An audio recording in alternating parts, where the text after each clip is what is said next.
Hello everyone, this is Erik, the Asian movie enthusiast. We are going to continue going through my Japanese movie collection. So, where we left off last time, our first DVD of today is going to be a very popular B-movie type film called The Machine Girl. Yes, this is, I remember when the trailer for this first came out back in like 2008, and quite an exciting trailer because of just how crazy it was, and the movie thankfully lives up to its trailer. Basically, it's about a girl whose brother, I think, is horrifically murdered by some vicious yakuza who also have ninja at their disposal, and she gets her arm cut off, of course, at some point, but fortunately she has like a Gatling gun attached to her arm in the place of it, so that's good. You know, she goes out on a killing spree for vengeance. So yeah, this movie has quite a lot of gore to it, kind of like the starting film of the recent J. Gore films that came out. You know, right after this was Tokyo Gore Police, and then there was like a flurry of these kinds of films, and they've slowed down in recent years, but most of them are pretty entertaining, gory B movies. Some of the action is actually filmed pretty well in this. I like the actresses in it. Yeah, there's some black humor as well, of course. So, you know, it's pretty ridiculous and crazy, but also has a little bit of an edge to it. So if you have not seen The Machine Girl and you like cult movies, you have to watch this. It's a must-watch. I thought it was very entertaining. Alright, our next film tonight is a trashy anime film. I think this one came out in like the late 80s, early 90s. Mad Bull. Is it 34? Yeah, Mad Bull 34. So this one takes place in New York City. And it's about this, I think the girl cop is like a transfer in, and she gets teamed up with this totally not politically correct dude in New York City, and he likes, you know, fooling around with the ladies and just shooting people in the head as necessary. So this one's really the animation quality is lower grade, especially if you compare it to a lot of the other anime films that I have in my collection. It's kind of cheap, but if you're in a mood for like a trashy, violent, and funny animated film, I think there's like 4 episodes in this. Each of them are like maybe a half hour each or something like that. It's like I said, it's not politically correct stuff, but it's quite fun. I like this one. I gotta rewatch that one. It's been a while. Alright, the next film tonight I already covered in a separate review on my channel. That is The Man Who Stole the Sun. Yes, this is about the high school science teacher who attempts to build an atomic bomb in his apartment. And it's kind of a drama thriller with some black humor mixed in. Really good performances in this. A very unorthodox film. Touches on a lot of interesting themes. And, yeah, there's some really cool like thriller elements to this as well. This movie was a lot of fun. This is one of my favorite Japanese films of the 1970s. So if you have not seen The Man Who Stole the Sun, I highly recommend it. And check out my review. I did a non-spoiler review on my channel. Okay, our next 3 anime films I also did non-spoiler reviews of, and that is the Mardock Scramble Trilogy. So this is the one about the teenage prostitute who basically practically gets murdered, and then she's brought back with some upgrades. Now it sounds like a real generic premise, but these anime films are quite different. Check out my review on my channel for some details on that. This is some really creative stuff. You have a little glowing yellow mouse who has some serious technological abilities, and it's pretty dark. It's not for kids. This is not for children, but it's very, very interesting stuff. Not a lot of extras. Just some trailer extras for the DVDs, but the first compression is the first film.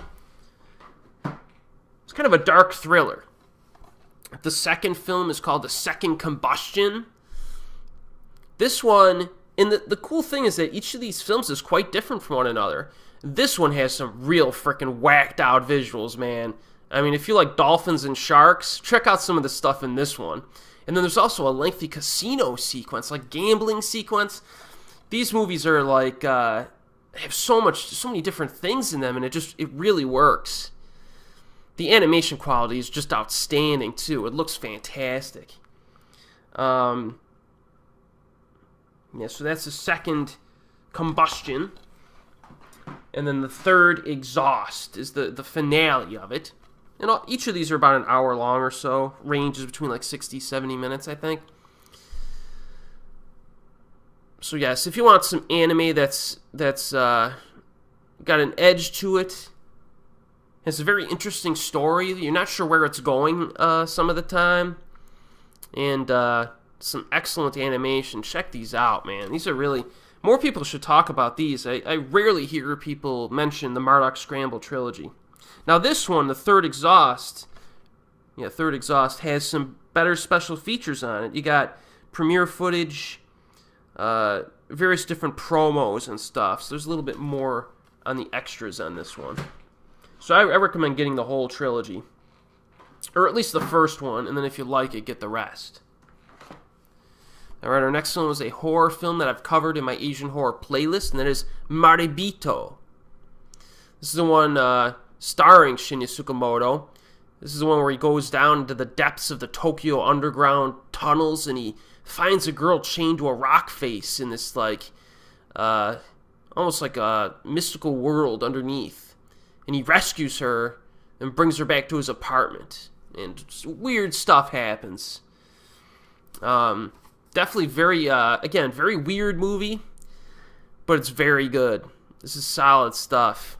The director here is Takashi Shimizu, and this is one of his best. Some people think it is his best. You know, a lot of people know him for the Ju-On films, but this is some pretty cool stuff. Check out my mini review in the, I think, 2004 Asian horror playlist. I'm really glad I have this in my collection. Hey, what special features we got? We got interview with the director, interview with the actor, Shinya Tsukamoto, interview with the producer, a few trailers and new releases. Not bad.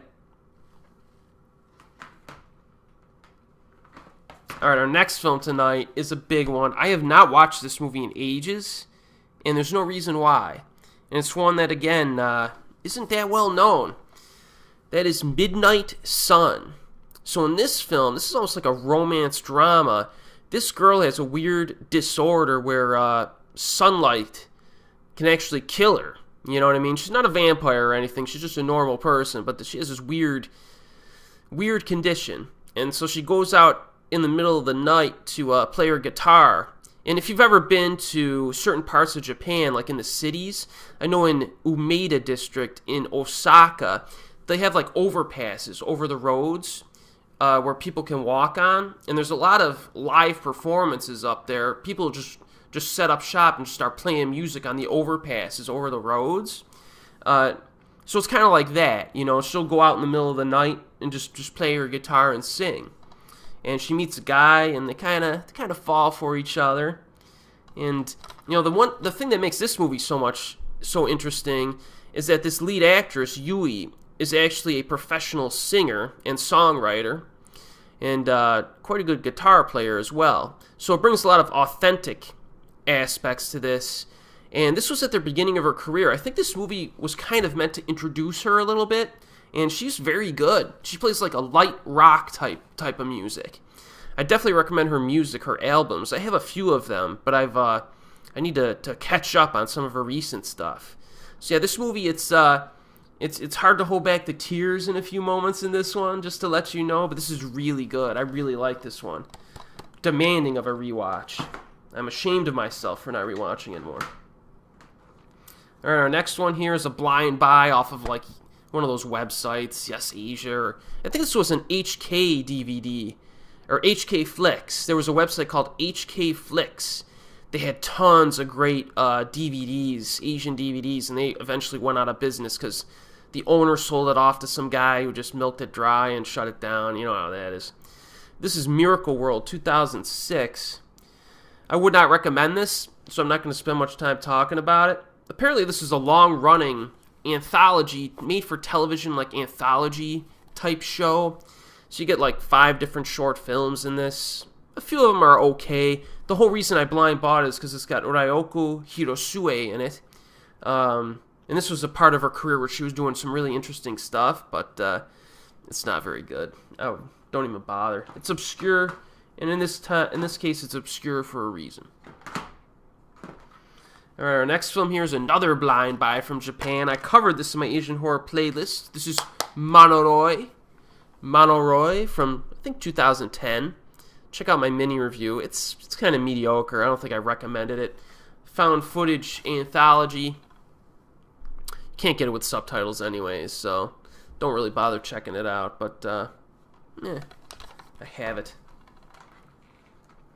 All right, the next one here I'm going to cover in the Asian horror playlist when we get to 2014, I think. This one I was really excited for when I saw previews for it. It's called Mother, and it's a Kazuo Umezu film. Anything, like I said, anything based on Kazuo Umezu, you may as well just watch it, because there's a good chance that it's worth watching, with a few exceptions. This one has one of the most bizarre premises of his entire filmography, and I'll cover it in more detail in my playlist when we get to it. This one, I'll just tell you, it's like an autobiography that Umezu wrote, and I think he directed this one. This might be his directorial debut, even though he's like 80-some years old. But, so he blends in his real-life story with fictional horror elements interspersed into his real-life story. So it's like a fiction, non-fiction type thing. It keeps morphing between the two. Very weird. And I really liked it. I thought it was pretty cool. So I'll cover it when we get to it. Our next one is one that I was really actually disappointed in. The Mysterians. This is one of those films that everyone seems to like but me. I don't know, man. But I might give it a second chance now that I think about it, because the premise is right up my alley. You know, a Japanese town is totally destroyed. The military arrives to investigate, and they encounter a giant robot that is destroying everything in its path. But, I don't know, man. There's something about this one. It was, I don't know. I'm trying to remember exactly why I didn't like it. I think it was one of those Ishiro Honda films that it seemed like it could have been more creative than it actually was. I think if I remember correctly, this one was one that has a lot of like really lame laser battles or something in it. Like the people shoot lasers and the robot shoots lasers, and then the people upgrade their lasers and win or something like that. So I thought it was kind of lame. But I might give it a second chance since it's in my DVD collection. Another disappointing one. This one was really disappointing too. Came out in like 2007. Negative Happy Chainsaw Edge. I saw the trailer for this and I was like, oh man, this looks phenomenal. It's like this guy and I can't remember the exact plot. This guy's basically stalked by like a Grim Reaper with a chainsaw, and this girl comes in to help him out because she can fight and he can't. So this one does have a few very cool scenes in it, very short but very cool scenes involving this chainsaw wielding, Reaper. And some of the fights are pretty cool, but for the most part, it just everything in between that just doesn't really work. This lead actor, this dude has been terrible in multiple films. He's pretty terrible. I've seen him give a few credible performances, but this is not this is not a performance he should put on his resume. Let's put it that way. And then like this actress is okay, but there was a supporting actress in this by the name of Rika Ishikawa, and she played the bad girl in Yoyo Girl Cop, and I thought she was really good.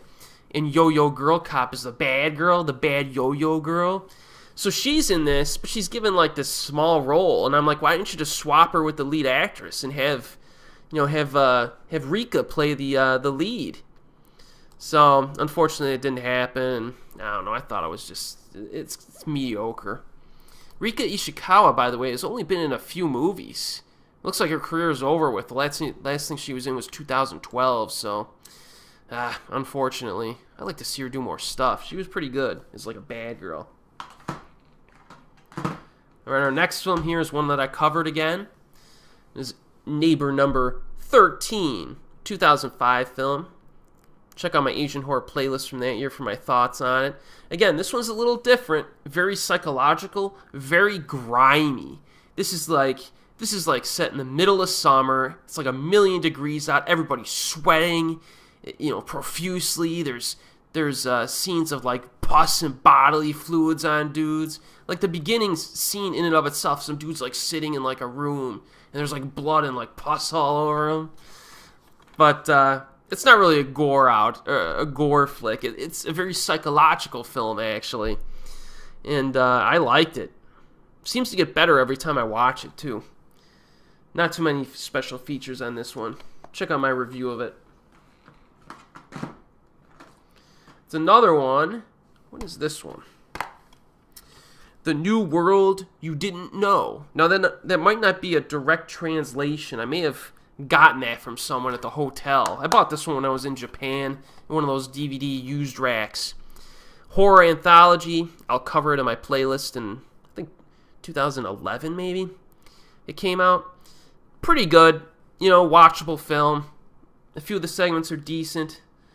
I remember the twists in this are what made it watchable, which is odd, because a lot of times the twists in horror films don't work. I think the twists in this one did work, if I remember. But I'll cover it later. Check out my vid when we get to 2011. Speaking of Japanese horror films, we have Nightmare Detective 2.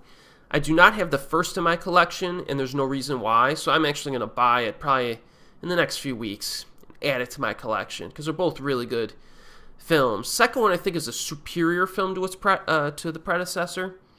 Both directed by Shinya Tsukamoto. You have Ryohei Matsuda as the lead.